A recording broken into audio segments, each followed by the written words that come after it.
Welcome to the Tabletop Ramblings Middle-earth Strategy Battle Games Solo Tournament. Round 1, Game 2.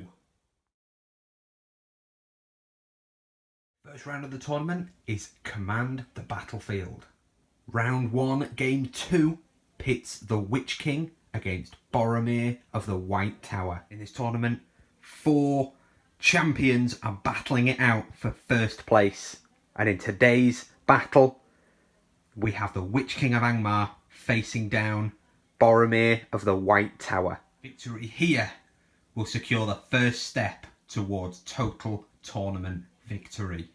We've met our champions, let's see their armies. Fighting for the forces of the White City is Boromir, captain of the White Tower, with the banner of Minas Tirith and mounted on his trusty steed. He has with him 6 warriors of Minas Tirith with shield, 3 with shield and spear, and 3 Fountain Court Guard. He also has 2 knights with a shield. Boromir is accompanied by Ingold, and he has 4 warriors of Minas Tirith with shield, 3 with spear and shield, and 2 Fountain Court Guard. And he also has a knight of Minas Tirith with him. And last but not least, leading the rangers of the force is Damrod.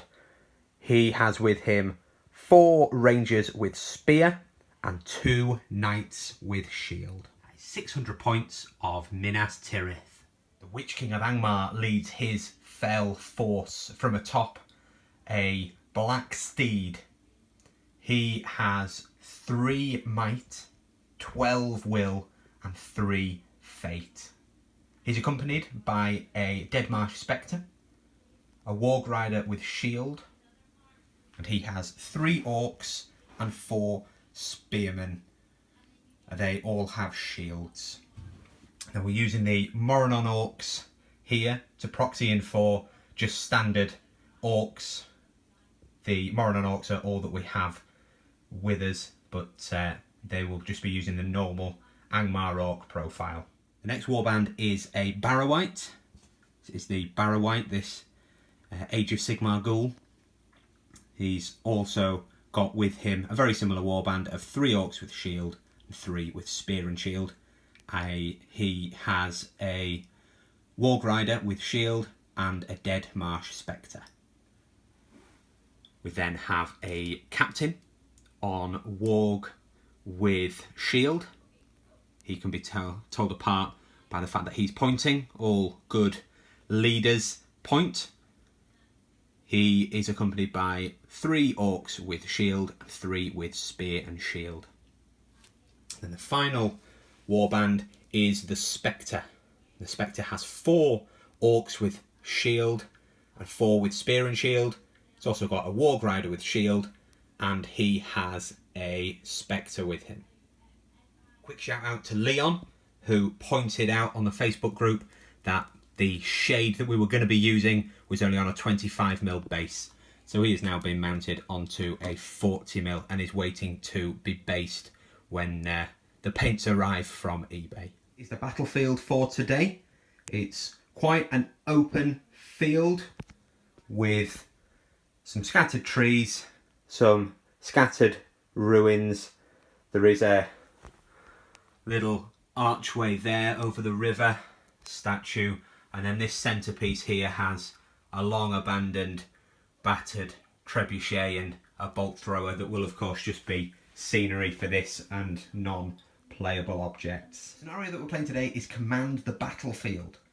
In this scenario, the board is split into quarters, and each quarter is worth 1 point if you have more of your models than enemy models in the quarter at the end of the game, or 2 points if you have double the number of models than your opponents. The central 12 inches of the board is worthless ground, so you have to be into the corners and the edges to be able to claim the quadrants. But due to the size of the board, we're playing on a 4x3 rather than a 4x4. We're going to class the worthless ground as the central 9 inches, just to even that out a little bit. The other victory points are for wounding the enemy leader, you get 1, and killing them, you get 2. And if you break the enemy, you get 1 victory point, and 2 if you break them and you are unbroken. The game will end once one force has been reduced to 25%. The deployment for this battle is Maelstrom of Battle, so we'll get straight into turn 1, priority. Witch King, as the evil player, will be playing primarily with red dice today, and Boromir, as the good player, will be playing with green dice. Tournament round 1, game 2, first turn priority. And it goes to the forces of good. Boromir winning priority for turn 1. He rolled a 2 on the Maelstrom of Battle table, which allowed the Witch King to choose anywhere north or south. And the Witch King just put him up, or down rather, in this bottom left corner of the battlefield. The next warband to roll was Ingold, who rolled a 4, so anywhere he wanted on the north or south. So he chose to deploy nice and safely and close to Boromir. And then finally, Damrod rolled a 6 and came in just off to the flank there, only moving half with his rangers, able to shoot if they're able, depending on Angmar's deployment, and their knights came in to form a nice big block in one of the corners. Angmar, while they have many strengths such as their terror, their magic, and their numbers, they do lack might on some of their key models. The Witch King is one of the few with might, and he rolled a 1 to come on, so he is not on the board with his warband. Fortunately, and somewhat miraculously, everything else rolled a 6, which is anywhere they want, and so they have all come on Shade first, Barrow-White second, Captain last on this right-hand flank. Some incredible luck in deployment with no warbands left to fend for themselves except possibly the Witch King, depending on what he rolls at the end of next turn's movement to come on. This is how the battlefield is looking at the end of turn 1. So we'll go into turn 2 priority. Turn 2 priority. And it's a draw. So good had it last, it goes to evil. Angmar winning priority there was not quite what the Witch King wanted. He wanted another turn of threat, of not knowing where the Witch King was going to appear, to make the forces of Boromir and Minas Tirith to dally a little bit. Even more unfortunate was rolling a 2 on Maelstrom of Battle, which was anywhere north or south of Boromir's choosing, which could have put him in an incredibly vulnerable position to be pounced on and destroyed in Boromir's move. So he had to burn 2 points of might to turn it to a 4. Now, he did consider coming in up here and splitting Boromir's forces, but he didn't want to risk getting annihilated by Boromir if Boromir and all his knights ran up and the infantry just failed to engage the rest of the Angmar force. So instead, he came in here. He was unable to deploy behind his army, where the Witch King likes to be, to do his spells and to pounce at the right time, because it's got to be 6 inches away from a board edge. And that takes him to inside that Warg Rider. So instead he had to come in just in front and form another wall, which isn't necessarily an issue if the lines don't clash quickly. He'll be able to get his forces to rejig around him, but as it stands, there's that double wall being quite ineffectual there. For Good's move, they were quite slow to respond, having to spend a lot of movement just turning their forces as they deployed, not knowing where Angmar would appear. So Ingold pivoted his force that way to face off against the Horde. This warband here did the same, part of Boromir's band, and then Boromir and his knights ploughed into the centre, which, while worthless ground, it's still very early on in the game. So he is getting ready to join the fray. And then Damrod is going up to start claiming quadrants.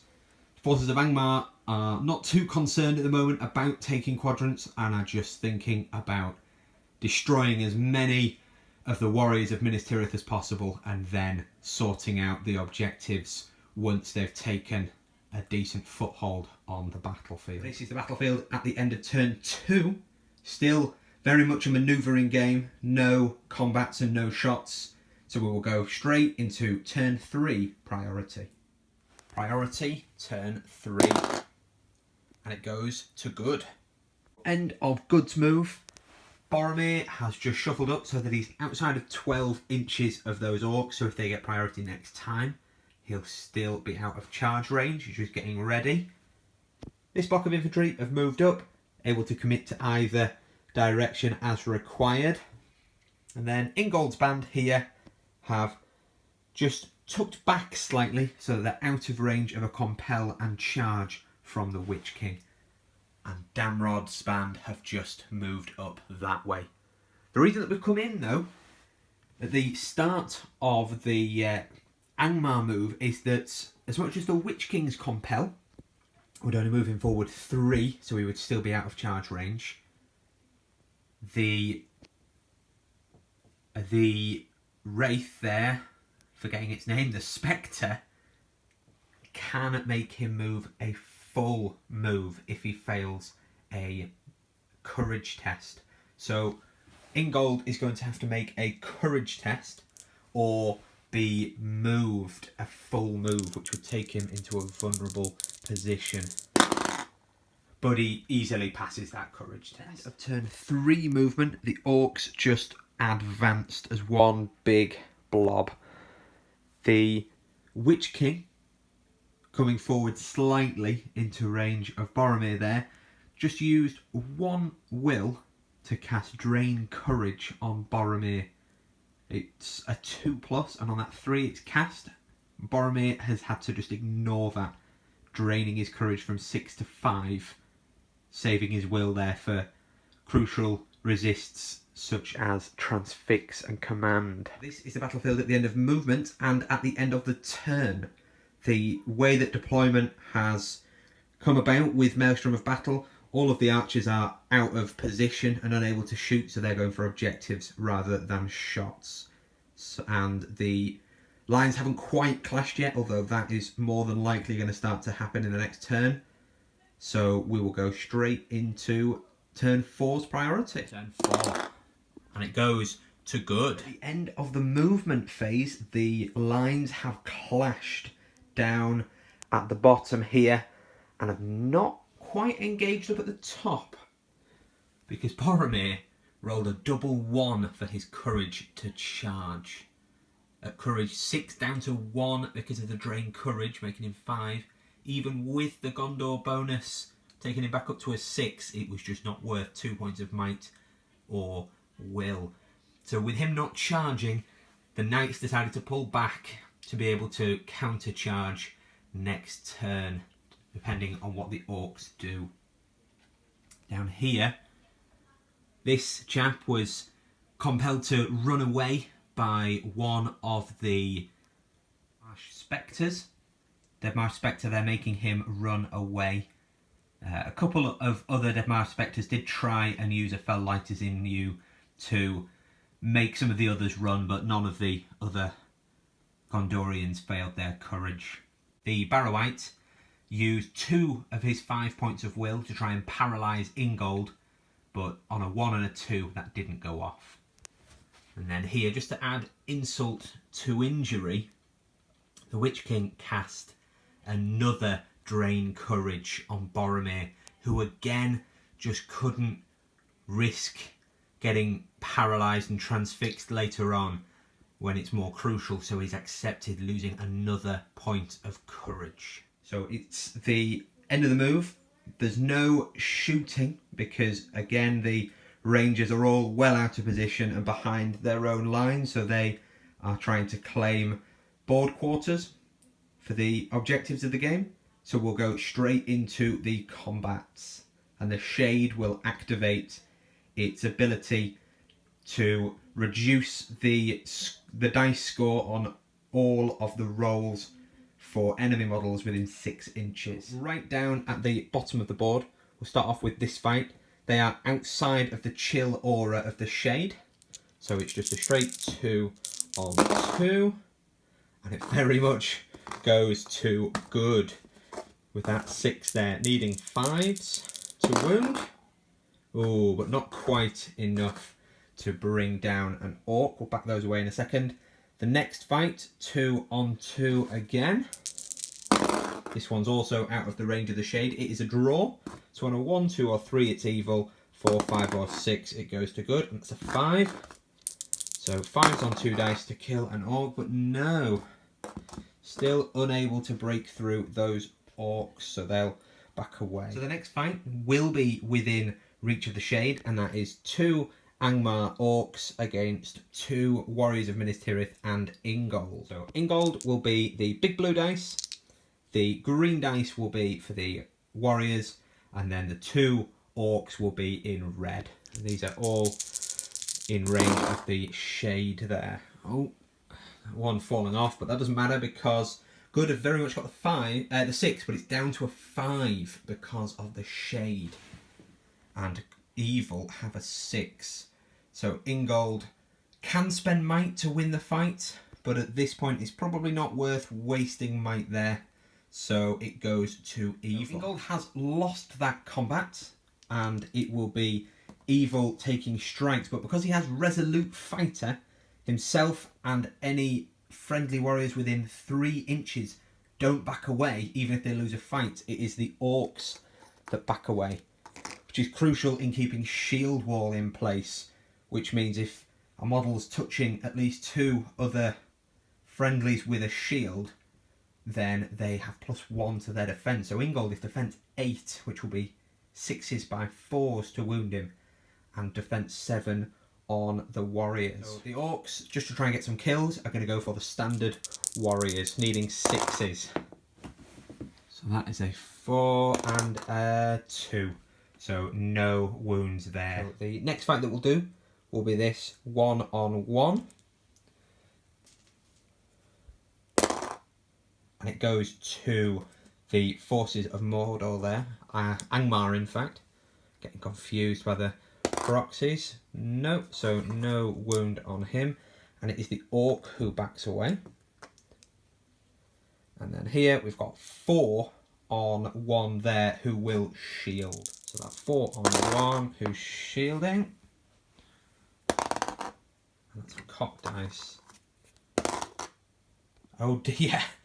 Oh dear. So from a nearly a 5 but cocked to a 1. So he has definitely lost. Fortunately for that warrior, with Ingold's resolute fighter, he's not trapped because the enemy have to back away. So it's just 4 dice needing 6s and no wounds. So that's the end of the combat phase and the end of the turn. The lines clashing, but the warriors of Angmar bouncing off the armour of Minas Tirith there, unable to do any wounds.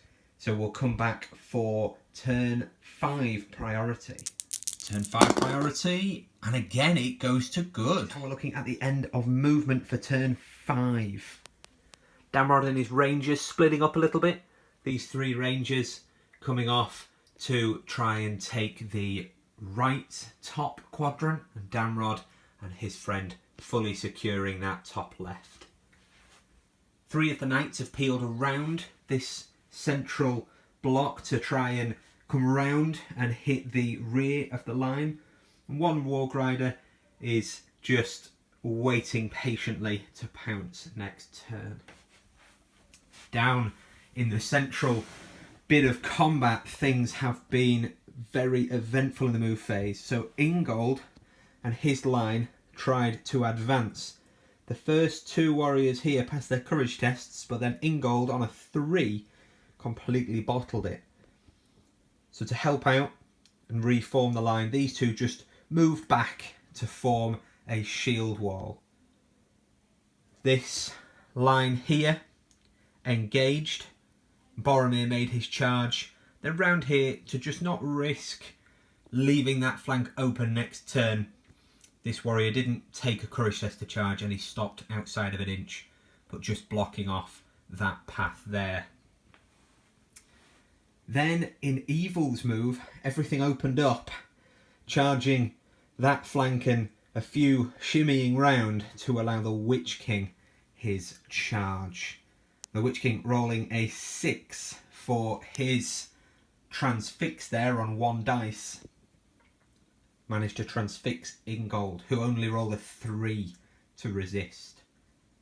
Now, Ingold does have 3 points of might, but he's decided to save that might.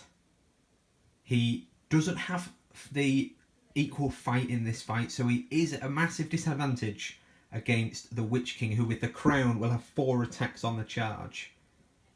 But it will still be 6s to wound him, so that's still, he's quite unlikely to die, and he'll need that might for heroic moves to get the jump on the Witch King next turn. He is only defense 7 rather than 8 because his shield wall has been broken by one of the Dead Marsh Spectres, making this poor warrior flee from protecting his champion, his captain. Over here, the Witch King, having come in down here, allowed the Spectre there, the Barrowite rather, to move up and use 2 more of his will, so he's only got 1 left, and he got a 6 on the 5-up paralyze. Boromir used 2 of his 3 will to resist and only got a 5, so he had to use a point of might as well in order to resist that. So he's starting now to drain resources to stay in the fight against Angmar's terror and their magics. Again, we have no shooting, so we'll go straight into the combat phase. So at the start of the combat phase, the Witch King against his paralysed foe has fight value advantage, so he is not going to call anything with his only point of might. Up here, Boromir will be in range of the shade, so he'll have -1 to his duel roll, but he is still going to call a heroic combat. He really wants to smash through these orcs and get into the softer magic users at the back and into the captain. Boromir's heroic combat first. It's 4 on 4. Boromir charge. He has no negatives for his banner. Oh, he's got his banner reroll, so that's 5.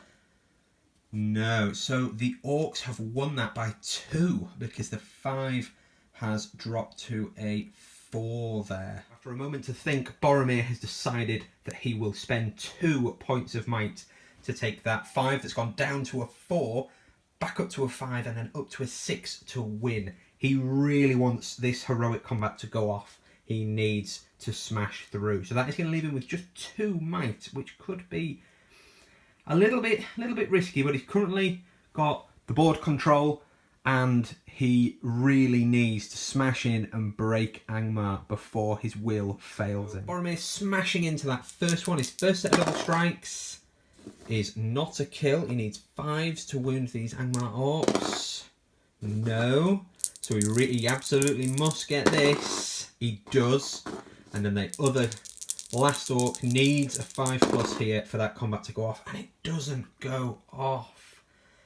Is it worth another point of might? I think Boromir is committed here. Boromir is going to have to spend another point of might. He is possibly going to live to regret this, but he is too committed now, and he spends that point of might, and those 2 orcs are down, allowing him to charge straight on through and into those spearmen. And now if he loses that combat, I think it will be a very, very bad day for the favoured son of Gondor. So we'll come back straight to that fight. We'll go Boromir against those 2.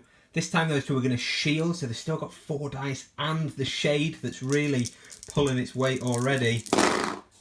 And that time Boromir smashes it, showing the worth of men there. On the first orc, still needing 5s because all of the orcs, including the spearmen, have shields. He gets in, that's more like it, Boromir. And then just pick up 2 red dice there as well. He absolutely annihilates the other. That is the Boromir we know and love. And he takes out those 2 spearmen. After that horrendous outpouring of might from Boromir, he is expecting a lot now from his followers to follow his glorious example and start cutting stuff down. So this 2-on-2 here, well in range of Boromir's banner, and they are going to need it to be a 6, which in fact they can't do because they will have -1 from the shade. That is not good. So they back away. That front swordsman is still able to keep his shield wall, so it will be 6s actually regardless. And no, nothing there. So the next fight, 2-on-2. And again another 6 from the orcs. No point re-rolling with Boromir's banner there. Still needing 6s, so even winning a lot of fights with the shade, the killing power of Angmar is a bit lax so far. Here we have another 2-on-2.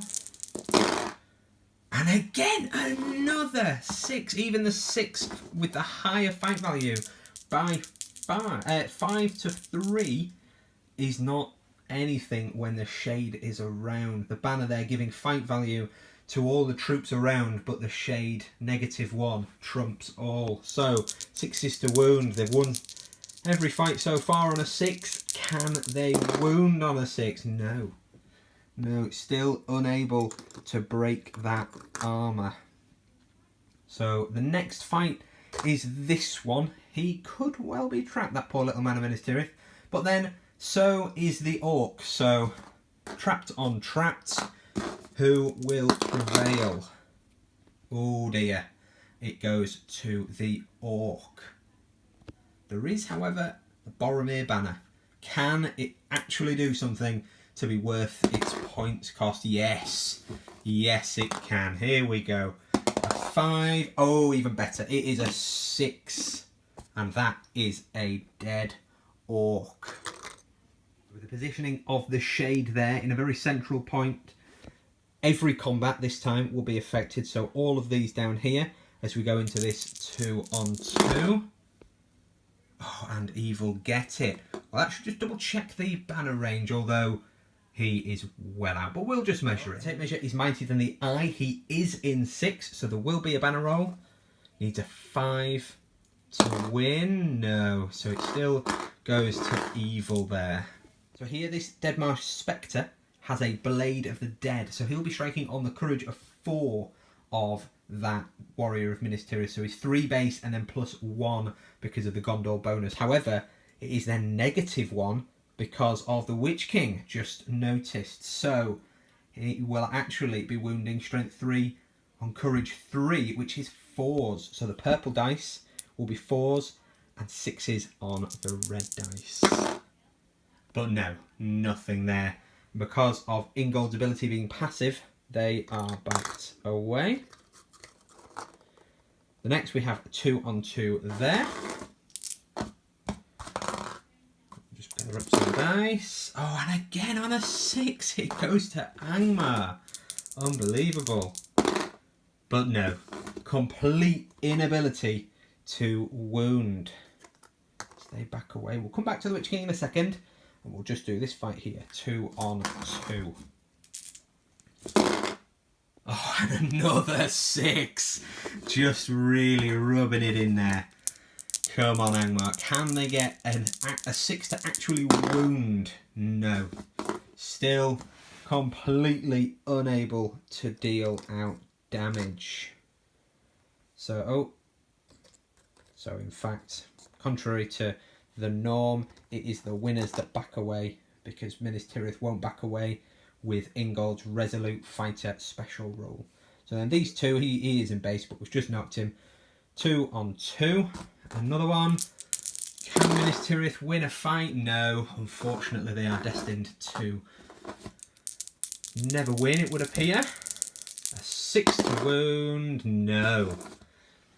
And that is another failure to wound. The Minas Tirith armour just taking every single hack and slash from the orcs and dealing out little in return, but soaking up a lot of damage there. So the final fight is Ingold against the Witch King. Ingold will shield in green. He will have 4 to shield, and the Witch King on the charge with his crown, pumping his attacks to 3, will be 4 on the charge. And he smashes it there with a 6.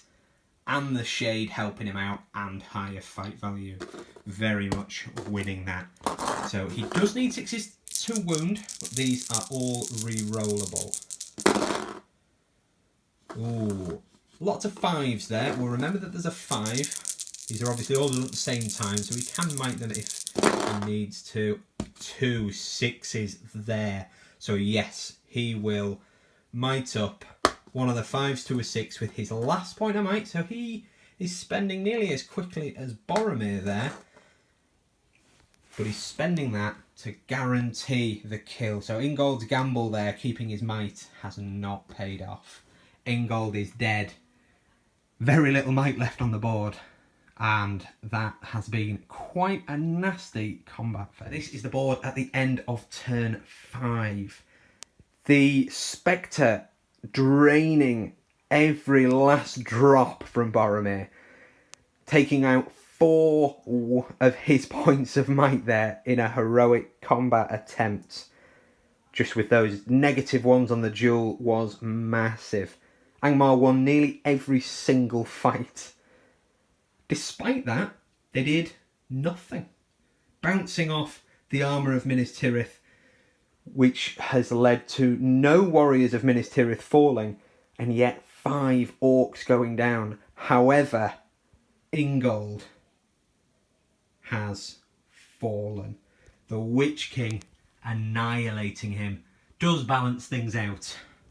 But with Minas Tirith very much having the board control, this is still a very, very open game in these early stages. So hugely open and all to play for as we go into turn 6 priority, and it goes to good. This is the board at the end of turn 6 movement. With Minas Tirith priority, Damrod and his ranger friend have just moved even further back into that corner to fully secure that quadrant. Here the 3 knights advanced, and here Boromir charged in.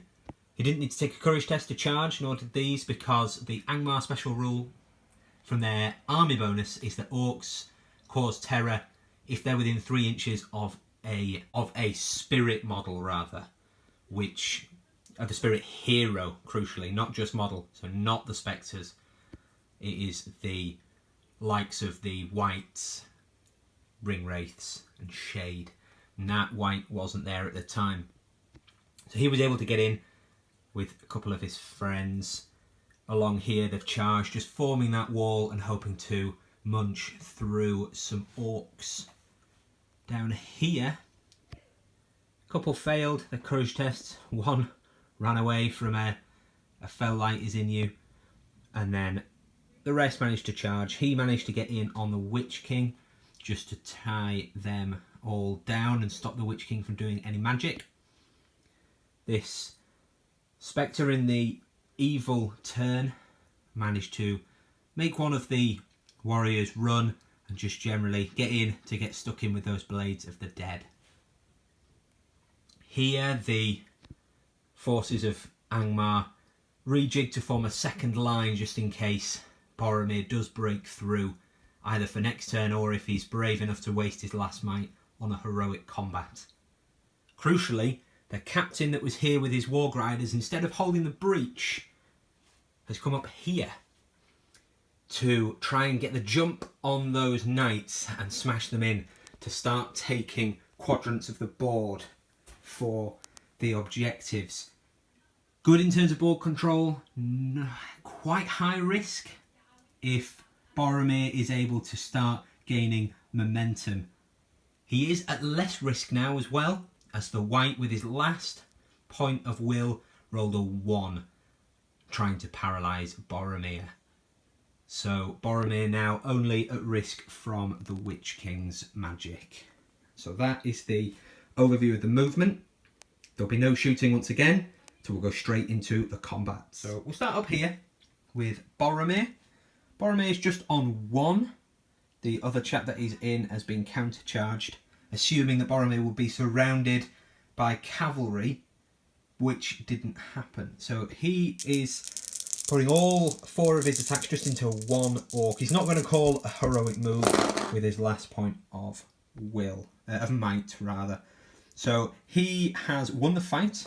His 6 is down to a 5, but he has the fight value there. Fight 7 from his banner.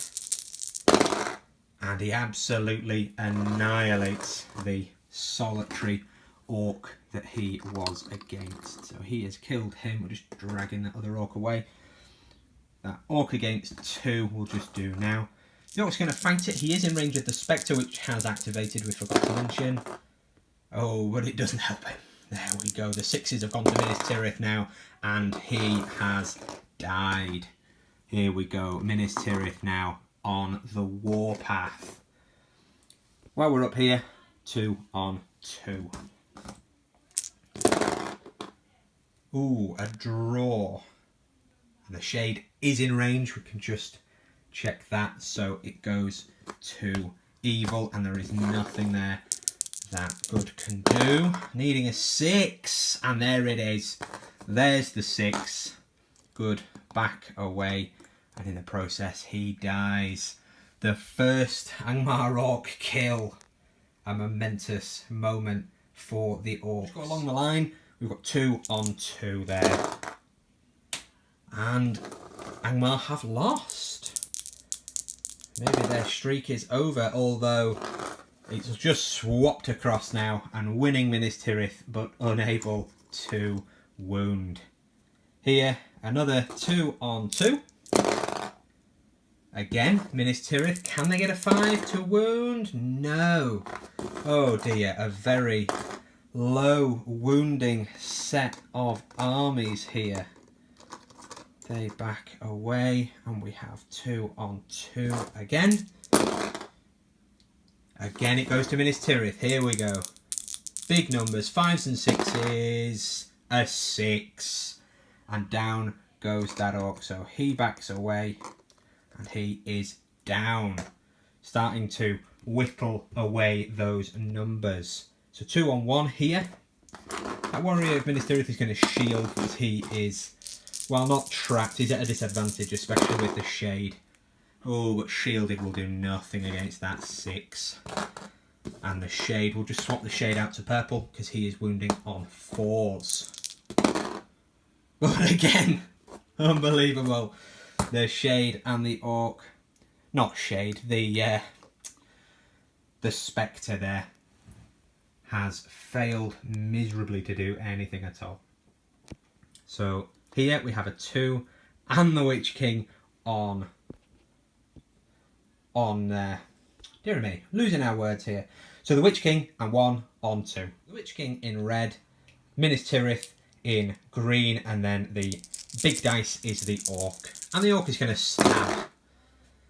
It pays off because they have 1. And the Witch King needing possibly 5s. It depends if he can back away. He can back away into shield wall, so it would be 6s. So that is no wounds there. Oh, but it is a 1. He was stabbing. So re-rolling that into a 2. Nice try, but not enough. So just neaten that up. Here, we then have this poor chap who's going to shield against 4. We'll do this big red dice as the... Oh, he's definitely going to shield. The big dice there being the Blades of the Dead if they win, which they do not. Oh, in fact, it's a draw. So the 6 goes down to a 5 because of the Shade's Chill Aura, which is a draw, and the Orcs are fight 3. We've just checked. It's definitely a draw because it's only fight value 2 on a Dead Marsh Spectre. I was thinking it would either be 3 or possibly 4, but now it is 2. So, oh, in fact, getting ahead of ourselves. The roll off, and it goes to good. So shielding there has pushed back the Spectres' attacks and the Orcs. The final fight is a 2 on 2. This Tirith looking to try and secure that flank there. Ooh, it's a draw, but this time They have the fight value with the Royal Guard there. Royal Guard, that's too much. Rohan there. The Guard of the Fountain Court is not there. Looking for 5 and a 6. There we go. An Orc falls. Spearman backs away. The Orc goes down. So end of turn 6, and this is how the board is looking. Quite a lot of board control for Minas Tirith. Angmar finally on the ascendancy there, trying to claim the top right. As far as combats were concerned though, Minas Tirith are grinding the orcs away. They've now killed 9 orcs, threatening to break them fairly soon, and they have just lost 2, although one of those is in gold. So we'll go into priority for turn 7. Priority turn 7 is a draw, so it goes to Angmar. So the end of turn 7 movement. Damrod and his friend just up there have shimmied around in case they need to take some bow shots. If the captain here, mounted there with his band of wargs, break through the knights who they managed to get the jump on, and then those Rangers have come up trying to support, but they aren't able to get into the fight this turn. Down in the main portion of the scrap, with priority, the Witch King was able to cast magic before he charged. He cast on a 3, just a cheeky transfix with 1 dice on Boromir. Boromir used his last will to resist that. He is in combat with quite a lot there. That is the Barrow-wight, 2 orcs and a spearman there. And Boromir did not charge. So this is how things are looking. The Witch King has been countercharged by this knight, so he's only got 3 attacks now. He's not got the knockdown, but he does have 3 attacks. So let's head over to the combat phase. Start up at the top here. We'll start with this captain on 1. And the captain wins with double 6s. He is strength 4, so he needs 5s to kill. No, not nearly enough there. Too high, so he backs away. We then have 2 on 1 again, or at least same dice. Oh, but this time the knight wins, and needing a 5 to kill. Oh, and he does. Does the warg stay? Yes, the warg does stay. So we'll whip one of those off in a moment, and then it is a 1 on 1. And again, it goes to good. 5 plus to kill, and another rider goes down. Another warg rider dead. Does that warg stay? No. So 1 warg stays and 1 flees. Taking the rider off and removing the warg rider, that is quite nasty up there for Angmar, who were expecting a very different result there. Then as we come into the combats down here, we have 2 on 4. So that 2 on 4 very much goes to the forces of Gondor there. On 5, we have activated the Shade. We just forgot to declare that. So, and a 6 and a 5. Minas Tirith taking him out. Spearman backs away and he is down. So as we're here, we'll do this Boromir fight. So Boromir will have 3 attacks, and there are 4 for the forces of Angmar. Barrow-wight doesn't have any might, so we'll just roll them all together. Ooh, and Boromir needs to banner this to a 6 to even be able to might it. No. So the 5 goes down to a 4. With only 1 might left, Boromir has lost. So just change out the dice so that the Barrow-wight has a, with 1 attack contributing there, he's just got 1, but it's purple because he has Blades of the Dead, which strikes on Courage. So he is going to go on Boromir's Courage, which has been drained to a 5, which means that Boromir, despite being defense 7, will be wounded on 5s here. But alas, he is not able to. I think the Blades of the Dead have rolled a massive 2 high in this entire game. So the orcs are going to take it in turns to strike, going for his horse first. So the horse needing a 5. Nope. No. Come on, Angmar. Yes. So with their last strike, they've managed to take out Boromir's horse. And we'll just do his Throne Rider now. Oh, 1. He is prone.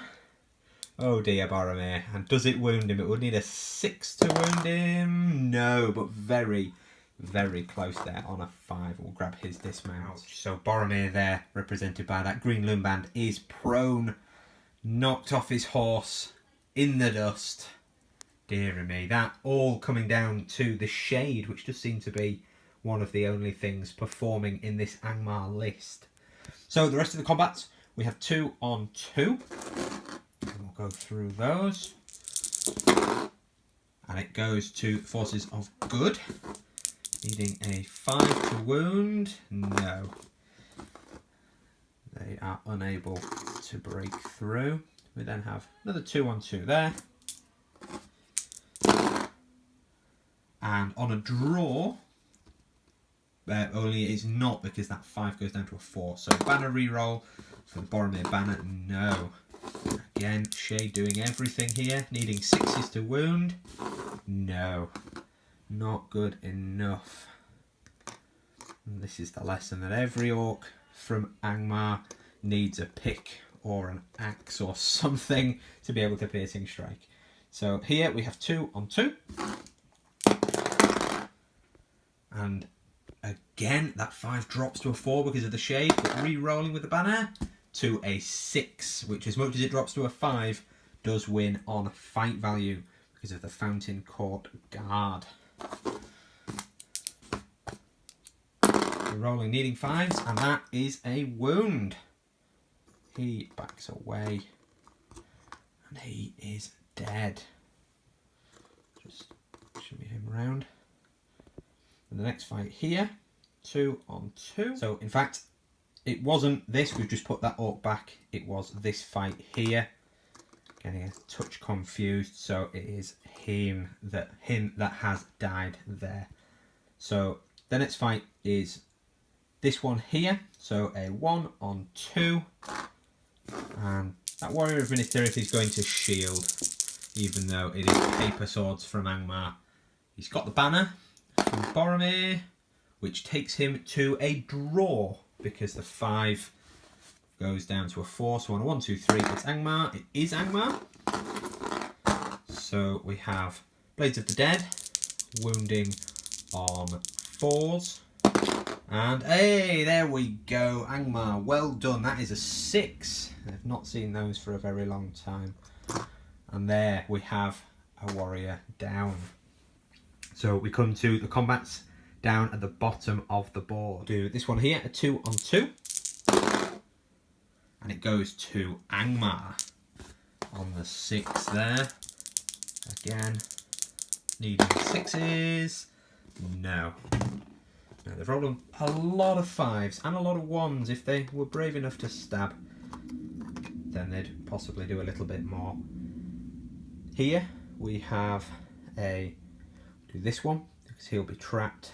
So that is a 2 on 1. So that Minas Tirith warrior will shield and wins. So he pushes those 2 back. And then here we have a 2 on 2. It goes to Minas Tirith. We need 5s and the 6 will do it. So he can back away there and dies without needing for the spearman to move. And then the final fight is 4 and a rider, 5 on the Witch King. So the rider did charge. So he has a lance, which will be +1 to wound. So he'll be the blue in case they win. Oh, but it very much goes to the Witch King with 2 6s there and the shade backing him up, helping him win.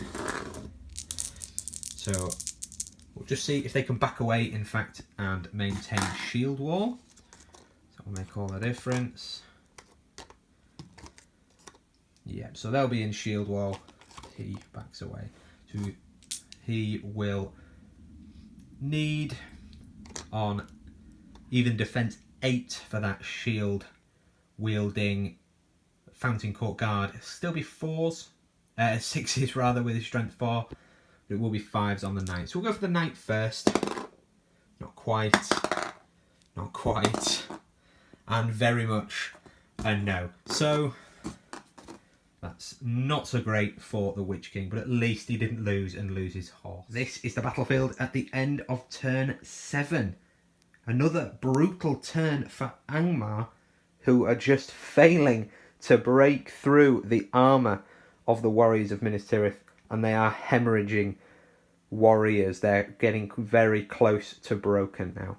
So we'll go into turn 8 priority. Priority turn 8 goes again to Angmar. Without hesitating, Boromir immediately shouts for a heroic move as he is prone on the ground there and does not want to be pounced on. So he is going to call a heroic move.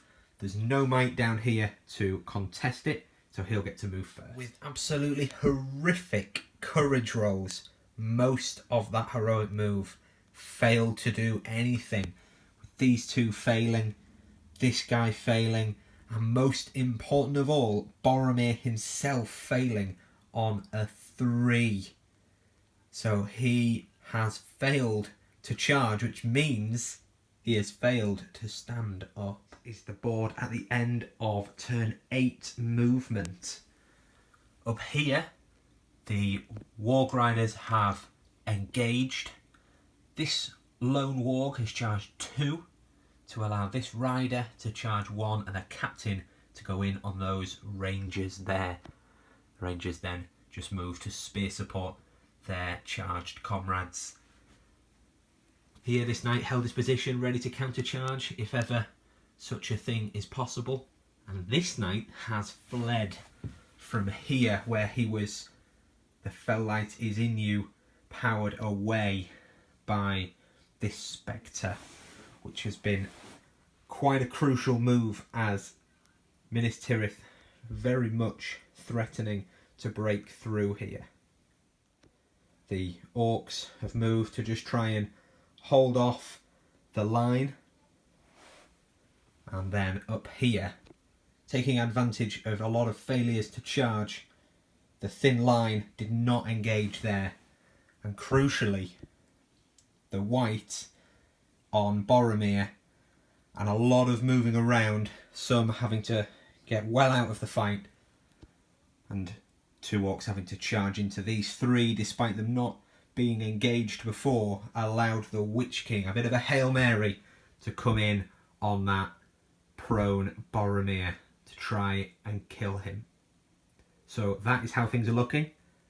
As has been the case throughout the entire game, there's no shooting, so we'll go straight into the combats. Well, we remember, at the start of the fight phase, the Shade is activating his chill aura. So we'll start the fighting up here, and we have a 2-on-1. Those 2 knights fighting the Warg, and the Warg amazingly wins 3 beating 2 2s. So needing only 5 to drag one from the saddle and get some vengeance. Oh, a 4. He should have gone for a horse, but there we go. He went big. Didn't pay off. But he's also not dead, and he was a sacrificial lamb, or a sacrificial Warg. So we have a 1-on-1 there. Oh, and this time it goes to the rider. Didn't charge, so he doesn't get his lance bonus, but he has been quite good so far. Just a 1 there, pushing him back. Then the next fight is very even at 3 attacks to 3. The captain there against 3 rangers, and it's even fight value. 6s apiece. In fact, exactly the same. 2 5s and a 6 for both. Same attacks, same fight, same rolls on the dice. The odds of that are minuscule.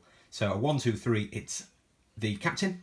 And on a 4, 5 or 6, it goes to Gondor. The Rangers take it on that 6. So the first one will go for his Warg, needing a 5. kills the warg, and then 6s on the captain. No, they don't hurt the captain, but he is thrown. And he does hurt himself. He gets a 1 as well, just like Boromir. Not wounded by that, but he is prone. So we'll go grab his dismount. That is not at all how things need to be going for Angmar up there for them to be able to start claiming some board control. So down on the southern side of the board, we've got a 3 on 2, slightly blocked off by Boromir's banner, but we can see roughly what's going on, and a 6 from Angmar. Needing another 6 or 2 6s by massive fluke would kill both. No. Angmar keeping up the tradition of doing nothing in combat. So they back away. We'll come back to Boromir and we'll do this 2 on 2. And it goes to the forces of Minas Tirith there on the 6. Needing a 5, yes, kills him. Angmar really not doing what they need to do there. Starting to hemorrhage models at an incredibly fast pace. The next combat, 2 on 2. And it's 2 1s to 2 2s. Minas Tirith take that on fight value with their Fountain Court Guard.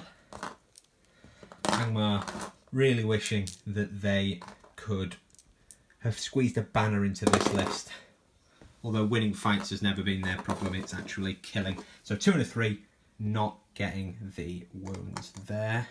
Back them away to try and keep the shade protected. It needs to be in base contact. And then these 2 didn't charge because they had already wasted their move, failing courage. So then we come down here. Down on the southernmost portion of this field, we've got a 2 on 2. It goes to Angmar because of the shade, taking the Minas Tirith 6 down to a 5. And a 6. Oh dear. Wipe out that night in celebration. Angmar have killed someone. There we go. Then we have Sacrificial Lamb on 4. Oh dear, his shielding, very much not good enough. 5 to wound, super dead. He is annihilated there. And then we have a 2 on 1. And that warrior of Minas Tirith is just going to fight it. He's going to gamble on the poor approach of Angmar. Oh, cocked. There we go. His gamble pays off as Angmar get double 1s. So he will be striking at the orc. Oh, in fact, no, he has no choice. He is going to strike at the spectre. A 1, not enough. And the spectre just backs away there. So then we have the final fight, 2 on 1. And that orc is going to shield. He's sensing his demise. But he does win, even though there's the fight value. That is -1 down to a 5 because of the shade. So they back away. And then we just have the grand finale, Boromir versus Witch King. Massive pool of dice here. Boromir will shield rather than using his spear support. So he's going to have 6 dice. He does have the fight value here. So as long as he can get a 6, he will win. Just on the off chance he doesn't, we have 4 red, which are the Witch King.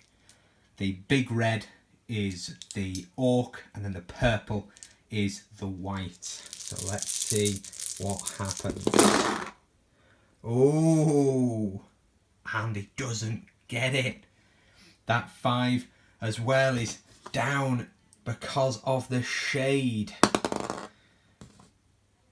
A 1, and in fact even if he got the 6, the shade would knock it down. So he is in trouble now. Wow. So these are all wounding on 6s.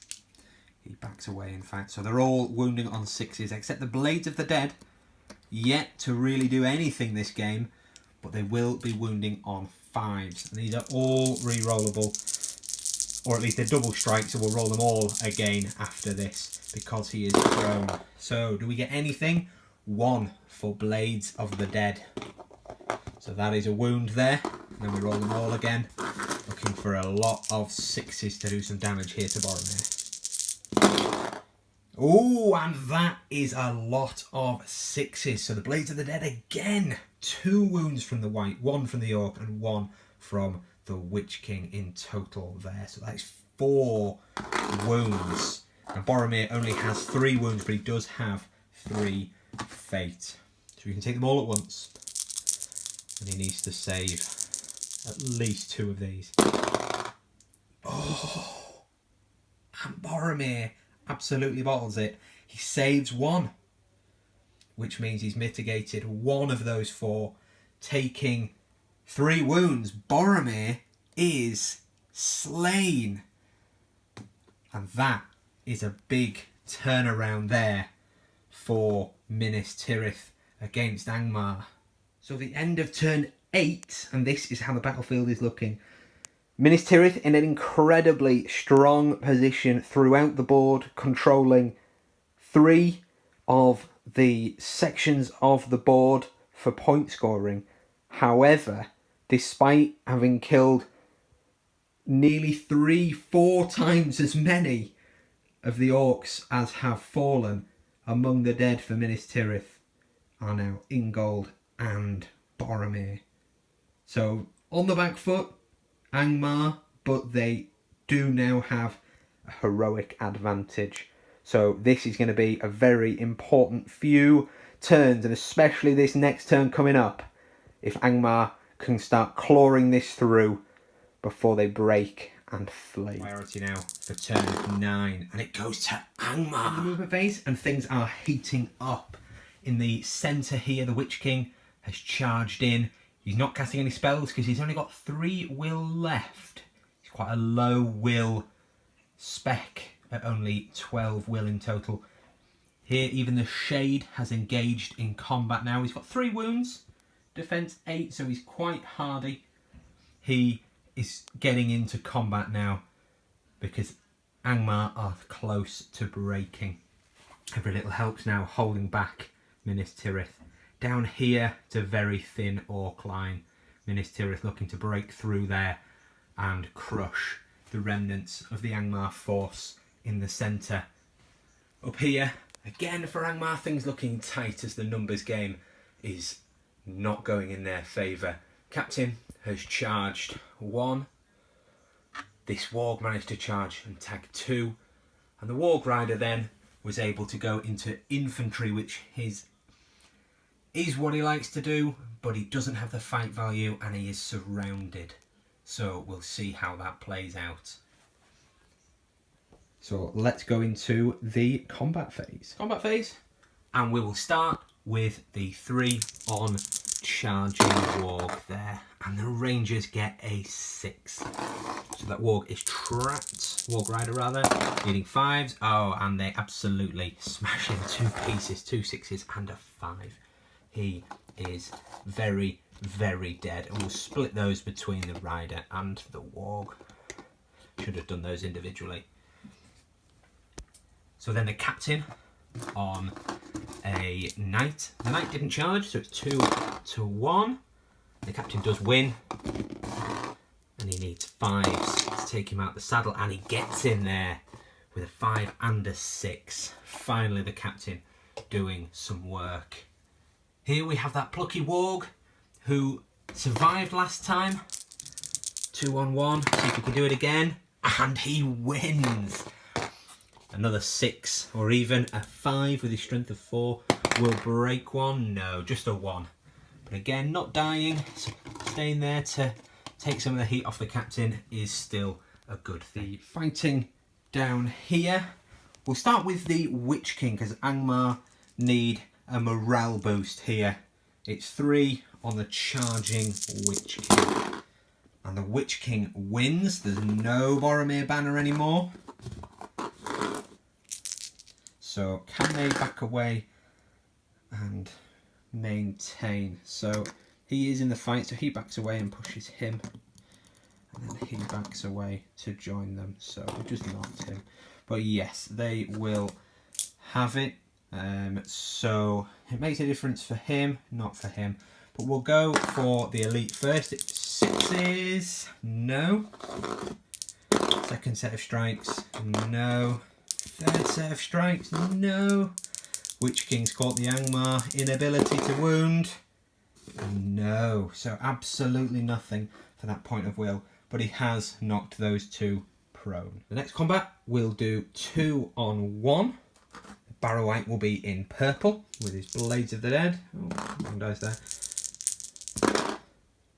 And it goes to the Warrior of Minas Tirith, who doesn't even bother to shield. And a 6 is a wound on the Barrow-wight. Alright, backs away, and it has no fate to wounds, so it is one step closer to death.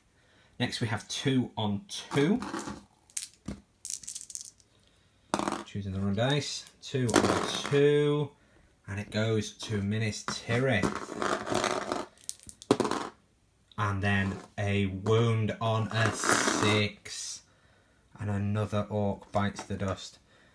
Angmar could well end up being broken at the end of this turn. Next we have a 2-on-1. And that orc is going to stab. They're going to be broken. They're going to break. Brave. Stabbing damage. Nope, that would be the one time he gets a 6, wouldn't it? But he dies anyway. And he is dead. Next we have the Shade against 2. So the Shade only has 1 attack. Again, we forgot to mention, but he has activated his Chill Aura. So he wins because the 4 goes down to a 3. So Blades of the Dead, they are Courage 4 because of the army bonus, but down to 3. So this will be wounding on 4s. And a 5 does it. Blades of the Dead getting a kill there, forcing the spearman back. Definitely pulling his weight there, that Shade. Even getting kills in combat now. So here we have a 2-on-2. And Angmar win it. The front Spectre will be the purple with his Blades of the Dead. Oh, we don't actually need to roll those, which is a real shame because they had a 6 in it. But Angmar, double 1s. Oh dear. Oh dear. Oh dear. We come down here. Angmar looking to hold this thin line. This orc here is going to shield against 2. He does win it because of the Shade's interference there. So those 2 back away. And here we have a 1-on-2. And again, that Warrior of Minas Tirith is just going to go brave. Oh, and it nearly paid off, but the Shade does his work. So these, in fact, 1 is Blades of the Dead. If we can pick a dice up, there we go. Blades of the Dead. Oh, 1. Of course it is. Oh dear. Oh dear. He backs away. And then we have a 2-on-2. Which goes to the orcs.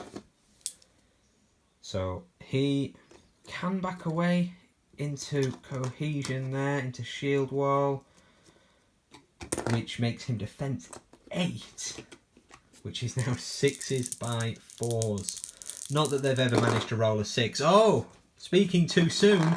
They're good at rolling low numbers, so a 4 is doable. 6s by 4s. Oh, and there it is. There it is. He goes down. Wow. Very, very unexpected there. Angmar pulling out the bag. It's all going to change now. Angmar are just going to be an absolute whirlwind of kills. Heard it here first. So now it is 3-on-2. And that lead orc is going to stab. He's heard the rallying call. He is going to do this. No, he's not. Oh, although the 5 goes down to a 4. So it is a roll-off. Might have spoken too soon. A 2. Angmar, get it. So we'll just swap out for... This is the stabbing dice, that slightly bigger one. So he'll be re-rolling 1s. No, sadly, a 2. The lowest you can get without being able to re-roll. But they have pushed them back. That is all we needed of them down there. And more than that, they even killed a Fountain Court guard. So we can't be too harsh on Angmar down on this side. So this is how the board is looking at the end of turn 9. And things are very, very close now. Angmar starting to gain a bit of momentum, starting to get some more kills. They didn't lose very many, but they actually killed a few last turn. Although unfortunately the few that they did lose has broken them. So this could all come crashing down, but if they can keep it together for long enough, they could clutch victory from the jaws of defeat. So into turn 10 priority. And again it goes to Angmar. End of turn 10 movement, and things are looking bleak for Angmar. The captain has managed to charge those 2 knights, turning off their charge bonus of the lance and the extra attack and knockdown. But he's then been trapped by a ranger, as the warg was only able to tag 2. That captain was nice and brave, passing his courage test. But over here, things were definitely not the same. The Witch King passed his automatically. The first one for a Hero of Legend being an automatic pass. He came around the back here to allow these orcs to use his stand fast and to stay out of combats now because he's only got 3 will. So he does not want to get bogged down and vanish when he runs out of will. And he expends a will every turn he's in combat. Here, as you can see, was not good for Angmar. First, with a courage of 1, the Shade rolled that 7, and with 2 will left, he just couldn't stick around. And he's gone. Next, the Barrow White with a courage of 6 rolled double 1s and fled, taking the terror bonus away from this flank, although that ultimately made no difference, as that 4 is the total number of orcs that ran, and it is the total number of orcs that were there. That flank completely capitulating there. One brave Spectre, who does have a courage of 6, he stayed nice and easily and managed to charge into a couple of warriors, but unfortunately the tide of Minas Tirith ran past to try and do exactly what the Witch King didn't want, and to try and bog him down in the next couple of turns and just kill the Witch King through attrition. And that knight did make it into combat.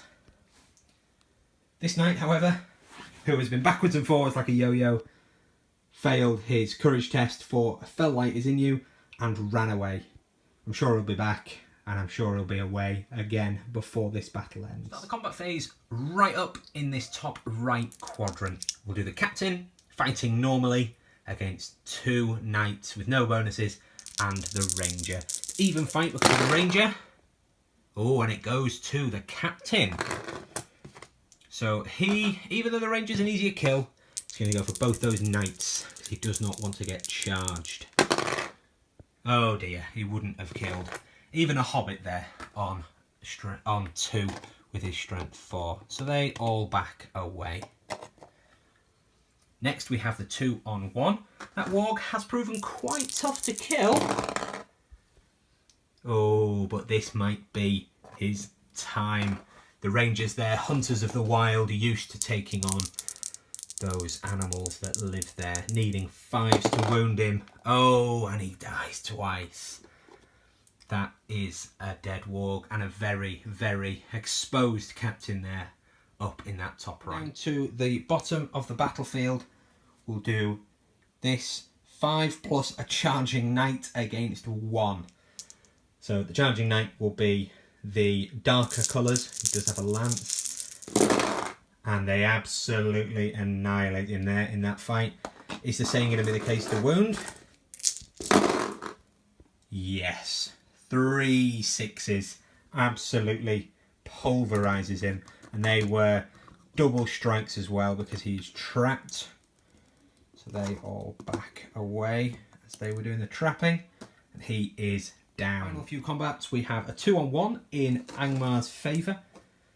But that Warrior of Minas Tirith is going to fight normally regardless. Oh, it will be a draw. No shade. Sore point. Oh, and it goes on a 4+ to Minas Tirith. A 5. Not quite. Not quite. I don't think any of those standing brave have killed. But the bravery does win fights. The dice listen to the bravery of the warriors. Here we've got a 2-on-2. Just make sure one of those is the purple dice for the spirit, but it does not make a difference. On the 6 there, these will be wounding on 5s. No wound there. This flank does seem to be very much a stalemate, though the rest of the battle not so much. So 1-on-1. It goes to Angmar, needing a 6. No wound there. He backs off. Then here we've got a 2-on-1. The orc is just going to stab. Oh, it nearly pays off for him. At 2s across the board, but the fight value there of 4 from the Fountain Court Guard does see them true. 5s to wound. Yes, and would he have stabbed himself to death? No, he wouldn't have stabbed himself to death, but 2 5s sees him skewered by spear and blade. Then the last fight is the 2-on-1 there. Purple dice there being the Blades of the Dead if they win, which they do not. That's another 5, it will kill him. No, not quite. So he backs away. He's just going to back away like that. And that is the end of those fights. End of turn 11. Things going into quite probably the final turn now, as Angmar are only a few models off being 25%ed, at which point the game will end. Currently, Minas Tirith in a very, very strong position, but can Angmar work some miracles to do something to hold back the blue tide? Turn 11. And again, it does go to Angmar, although that means courage tests. End of the move phase, and Angmar asked for miracles and got miracles. Unbelievable. That captain passed his courage on double 5s, charging the 2 knights, but getting countercharged by the rangers. But here, Hail Mary paying off massively. 3 will left. The Witch King used one of them on Instill Fear and rolled a 5 to make that spell go off, making these 5 here flee. These did manage to stick around and have been charged, but then amazingly these 2 and him failed their courage tests to charge the Witch King, because they are no longer bodyguarding the Fountain Court and not automatic passes. Then, down here, the orcs have just charged, managing, by some miracle, to pass enough courage tests to stay in the game, the ones that were outside of the Witch King's stand fast. This knight here, Mr. Yo-Yo, ran back after passing his courage test from Felllight is in you. And we'll see if the game continues, if he can get into combat. This rider here, speaking of a Felllight is in you, was pushed away by this Spectre here, who made him take a courage test, and he failed, keeping even more of the warriors of Minas Tirith away from this quadrant. Angmar going for a spite move there, trying to stop Minas Tirith from getting full points. So we'll go straight into the combat. Up here, top right, with the captain, who is brave. He is going to fight this normally. Oh, and it is a draw. He did his best. He got the 6. Shielding would not have helped him. 1, 2 or 3 and his bravery pays off. Oh dear. That is a 6 there. So it goes to Minas Tirith. He's only defense 6, so these will be... Oh, they'll be 6s actually, because they are all strength 3 and no charge loss. 1 wound on the captain, but it is double strikes because he strikes. Oh, and that is a lot of 6s there. That is a lot of 6s. And the captain is absolute best, as has been the case for Angmar this whole game. That was just not good enough. And the captain has gone down. Down here, where miracles can happen, the Witch King is going to smash these 2 warriors into the ground. This will take him to just 1 will remaining. So they will shield. It's 4 on 4. And on the draw there, without the Banner of Minas Tirith from Boromir, giving extra fight value to the Fountain Court, it is a victory for the Witch King. I'm backing away. I don't think there's any way to get into shield wall there. So it will be 5s on the warrior and 6s on the Fountain Court guard. So he's going to go for the warrior first. Kills him, which then leaves 6 dice to get a 6 on the Fountain Court guard. But he does not do it. 5 high. So he is dead and the Fountain Court guard is smashed prone. We'll put a green marker on him. The next fight here is a 1-on-1. And it goes to good, needing 5s to kill. 6, that'll do it. And another Angmar warrior falls into the dust. Finally, down here we have a 2-on-1. Oh, and it goes to good. Can he get the 5? Can he make it pay off? No. No, not quite. But he has pushed those Angmar orcs back. Here we have 2-on-1. The other way now. And it goes to Minas Tirith again. Needing 5s. And they get him. Another dead Spectre there. 2 in 1 turn. And then we have a 2-on-1. That orc is just going to stab. He loses. Do they kill him? No. Does the stabbing damage kill him? It's only strength 2, so it will be a 6 to kill him. No. There we go. Can't kill warriors of Minas Tirith, but also doesn't kill himself. Oh, we're backing away the wrong people there. He lost, didn't he? Then we have this fight here. A 1-on-1. It does go to Angmar. Here we go, Angmar. Another 6. Close, but no cigar. So he is backed away. Then final fight, a 1-on-1. And it goes to Angmar. Another 6. Here we go. Another 6. No, not quite there. And he backs away. So at the end of that turn, Angmar is quartered. And the game ends. Totaling up the quarters of the board, it's very clear that Minas Tirith have 2, 4 and 6. And then this quadrant Angmar did manage to hold on to, but unfortunately there were enough warriors of Minas Tirith to not make it double for the beleaguered forces of Angmar, so they just got 1 victory point there.